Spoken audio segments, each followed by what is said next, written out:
அன்பு பிச்சை கேட்டு எங்கேயும் கையேந்தி நிக்காதே கன்னிராசிக்காரங்க.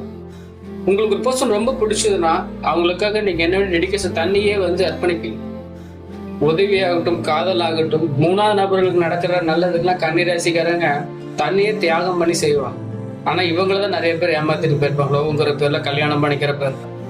ஒரு சில கன்னிராசிக்காரங்க ஓகே இது நம்ம கிட்ட நல்லா பேசுறாங்க, சொல்றோம், நல்லா சூப்பரா பேசுறாங்க, இது லவ் தான் இருக்குன்னு நினைச்சு போய் பாத்தீங்கன்னா அந்த இடத்துல வருது அக்கா, அண்ணா, தங்கச்சி, இந்த மாதிரி தான்.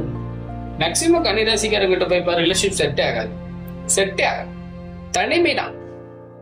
இந்த பொண்ணு கூட தான் நம்ம சந்தோஷமா இருக்க போறோம், இந்த பையன் கூட தான் நம்ம சந்தோஷமா இருக்க போறோம் அப்படின்னு நினைச்சா விட்டுட்டு போயிடுறோம். ஏன்னா கண்ணிக்கு எப்பவுமே சுக்குர் தோஷம் இருந்துகிட்டே இருக்கும். தொழில அதுக்கு மேல தொழில 10 பேர் செய்யற ஒரே வேலை கன்னிராசிக்காரர் செய்வாங்க. நல்லா நோட் பண்ணிப்பாரு. ஒரு கம்பெனில ஒரு அலுவலகத்துல தொழிலாக 10 பேர் செய்யற வேலை ஒத்தாள் செய்வார் கன்னிராசிக்காரர். ஆனா அவங்களுக்கு கிடைக்கிற கூலி விழுந்துங்களா ரொம்ப கம்மியா இருக்கும். ஓனர் ஒரு கூலி வச்சிருப்பான், ஓகேங்களா. இடையில இருக்க ஆட்கள் அதெல்லாம் சாப்பிட்டு இவங்க கொஞ்சம் தான் கொடுப்பாங்க கன்னிராசிக்கு. இது காலங்காலமா நடக்கும். கன்னிராசிக்கு உங்க வாழ்க்கையில உங்களுக்கு பிடிச்ச மாதிரி நடக்கணும் அப்படின்னு நீங்க ஆசைப்பட்டீங்கன்னா எப்பவுமே வாரத்துல உங்களுக்கு எவ்வளவு நாட்கள் டைம் கிடைச்சது, பெருமாள் கோயில் போகும்.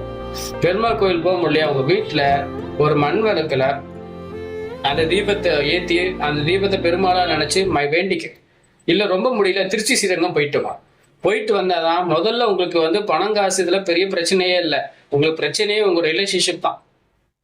ரொம்ப அடிவாங்க, ஓகேங்களா. எப்பவுமே ஓம் பெருமாளே பத்ஸ்வாகங்கிற மந்திரத்தை கன்னிராசிக்கார சொல்லுங்க.